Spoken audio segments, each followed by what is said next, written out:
Iran said it would begin cooperating with an investigation into uranium particles found at undeclared sites in the country ahead of the week-long meeting of the International Atomic Energy Agency, or IAEA, board in Vienna. It followed a visit to the Iranian capital, Tehran, last week by IAEA chief Rafael Grossi. It was the first time I could have a serious conversation with the president of Iran about these things. This has enormous importance. It's not promises. We do have certain agreements which are concrete. Grossi said Iran would also allow the reinstallation of monitoring equipment at key nuclear sites, though details have not been agreed.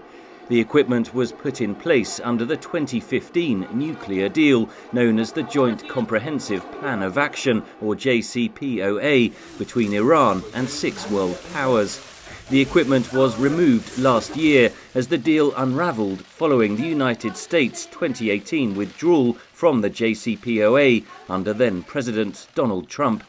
Western nations warn that Iran is getting much closer to making a nuclear bomb. Tehran insists its nuclear activities are for civilian purposes.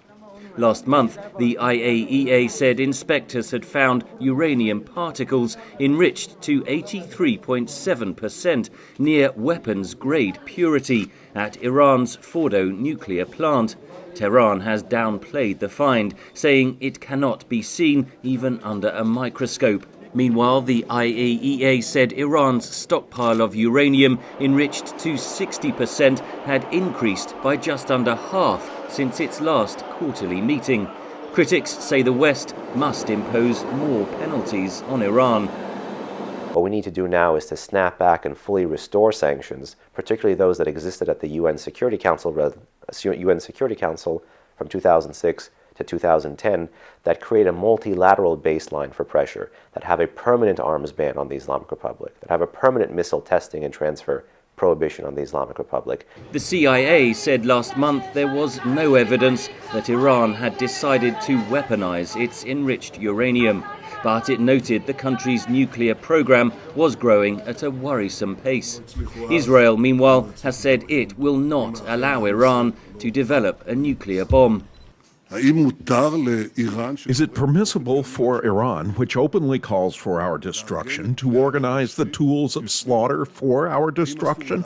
Are we forbidden from defending ourselves?